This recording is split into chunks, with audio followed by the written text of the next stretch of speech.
Assalamualaikum warahmatullahi wabarakatuh. Nama saya Bahrul Rizky Kurniawan. Saya dari jurusan Fisika, Fakultas MIPA.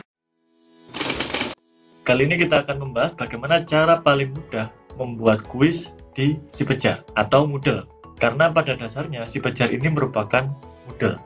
Oke, langsung saja kita akan kupas bagaimana cara mudah membuat kuis di SiPejar atau Moodle gitu ya, dari Microsoft Word. Jadi cukup dari Microsoft Word. Jadi soal yang dibuat di Microsoft Word dapat dimasukkan ke dalam SiPejar atau Moodle lengkap beserta rumus, equation maupun gambarnya. Nah, mudah bukan? Beda dengan cara ketika kita masukkan satu persatu melalui fitur kuis yang ada di Moodle. Bagaimana caranya? Kita akan menggunakan bantuan dari XMView Test Manager yang dapat di-download melalui link ini ya. Dan cara installnya sudah saya sampaikan pada video sebelumnya. Jika belum menginstal, silakan diikuti link yang ada di dalam kolom deskripsi untuk menginstal XMView Test Manager. Oke, kita lanjutkan. Jika sudah berhasil menginstal XMView Test Manager, maka kita siapkan dulu soal di dalam Microsoft Word. Ada beberapa hal yang harus diperhatikan dalam format soal yang ada di dalam Microsoft Word. Jadi ini adalah Microsoft Word yang soalnya akan kita masukkan ke dalam kuis di SiPejar atau Moodle. Yang pertama yang perlu diperhatikan adalah pada baris kedua ini harus atau wajib dituliskan multiple choice caps lock untuk set kuis pilihan ganda. Jadi jika ingin membuat kuis pilihan ganda, jangan lupa menuliskan multiple choice. Satu. Yang kedua, gunakan penomoran otomatis atau numbering, bukan penomoran manual. Jadi gunakan numbering ya, yang ada di Microsoft Word, bukan diketik 1, 2, bukan seperti itu. Harus otomatis atau numbering. Yang ketiga adalah untuk pilihan ganda juga harus menggunakan numbering, bukan penomoran manual. Jadi silakan di-set menggunakan numbering. Yang keempat, kunci jawaban dituliskan di bawah sini. Wajib ditulis dengan format ANS. Jadi ANS.2 jawaban. Misalkan nomor 1 ini jawabannya C, maka dituliskan ANS.2C. Seperti itu. Yang kelima, jarak antar nomor itu harus dipisahkan dengan 1 kali enter. Oke, itu saja. Silakan ditata. Silakan diatur format soal yang ada di Word sebelum kita berlanjut ke tahapan berikutnya. Setelah semua soal diformat seperti yang tadi, ada 5 syarat tadi, langkah berikutnya adalah menyimpan Microsoft Word dalam format .rtf. Jadi caranya seperti ini. File, kemudian pilih Save As, kemudian pilih file type-nya yaitu rich text format atau .rtf, kemudian save, sehingga akan ada file .rtf di folder yang tadi kita gunakan. Nah, sudah ada ya. Setelah file .rtf tadi siap, maka langkah berikutnya adalah kita membuka aplikasi XMView Import Utility. Kita akan import .rtf tadi ke dalam XMView. Tapi jika kita lihat pada desktop, ternyata tidak ada XMView Import Utility.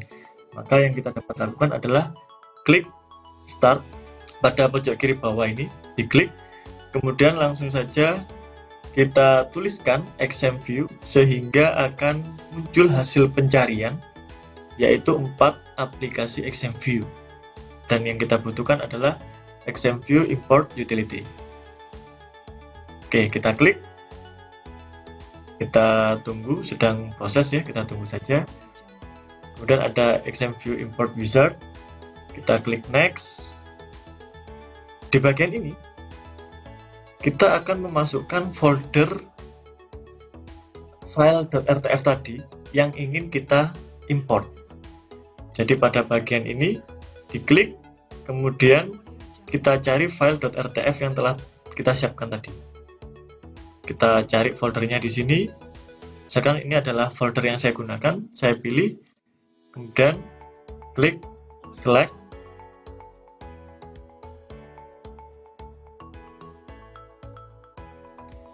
sehingga ini muncul file .rtf yang sudah saya siapkan sebelumnya.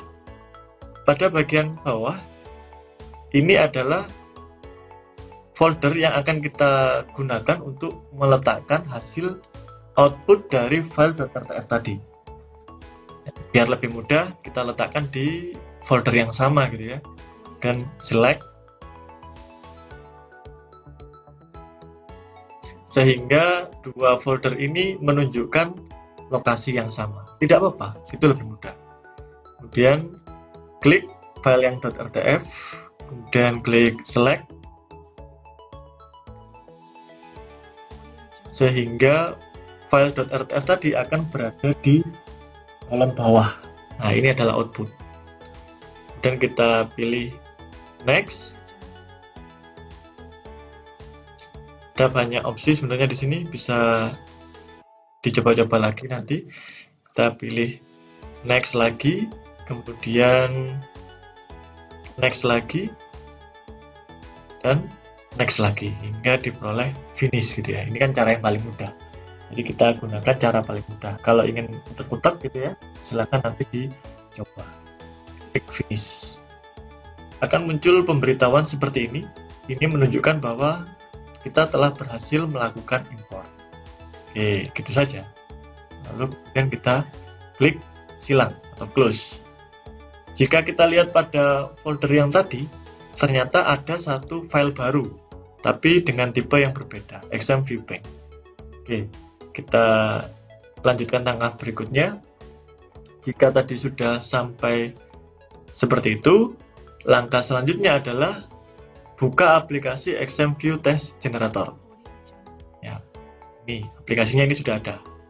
Di desktop sudah ada. Atau kalau ingin menggunakan cara yang tadi, bisa klik Start, kemudian klik ketik saja XMView dan pilih XMView Test Generator. Nah, ini kita pilih sekarang yang ini. Kita gunakan, sedang proses, ditunggu saja sehingga selesai. Sampai di sini, pilih ya dengan cara klik Open an Existing Question Bank. Nah, ini diklik, akan muncul folder untuk dibuka. Maka ini kita cari lokasi folder yang tadi kita gunakan. Nah, di sini XMView Sipejar. Yang kita pilih adalah yang ini. Kemudian klik, kemudian open. Akan ada tampilan soal yang sudah kita siapkan. Sudah menjadi seperti ini nanti. Silakan dicek, periksa kembali soal yang digunakan sampai akhir ya, karena di sini ada 5 soal. Jadi kalau sudah lengkap, sudah selesai. Tapi jika ada yang tidak sesuai, coba cek lagi format awal dari Microsoft Word yang tadi. Coba dicek, mungkin ada yang masih kurang tepat. Oke, jika ada kendala lain, silakan ditulis saja di kolom komentar. Kita lanjutkan karena ini sudah sesuai. Klik File, kemudian Export, ya. Kemudian pilih Blackboard 6.0 sampai 7.0. Ini kita klik, kemudian kita pilih file yang akan kita tuju sebagai hasil ekspor dari question bank tadi. Kita gunakan saja file yang sama. Kemudian jangan lupa diberi nama file hasil ekspornya tadi. Ya, biar lebih mudah, saya beri nama seperti ini. Contoh ya, hanya contoh. Kemudian save. Pada bagian ini bisa dituliskan nama, filenya apa, kemudian ada kolom deskripsi, ini juga tidak perlu diisi ya, karena opsional. Kemudian untuk directory name, mungkin lebih baik namanya sama dengan yang ada di kolom name. Contohnya seperti ini sudah sama ya. Contoh, langkah berikutnya, klik OK, sedang proses, prosesnya sudah selesai, di close. Nah, klik X di pojok kanan atas. Sehingga ada satu file baru lagi yang muncul di folder yang sudah kita gunakan. Tapi dengan format WinRAR zip. File WinRAR zip inilah yang nantinya akan kita import ke dalam Sipejar. Oke, sudah siap? Bagaimana cara setting di si pejar. Kita lanjutkan lagi di part 2 yang linknya ada di bagian deskripsi. Silakan di like, komen, jangan lupa subscribe dan share agar video ini bermanfaat untuk orang lebih banyak lagi. Saya akhiri, semoga bermanfaat. Wassalamualaikum warahmatullahi wabarakatuh.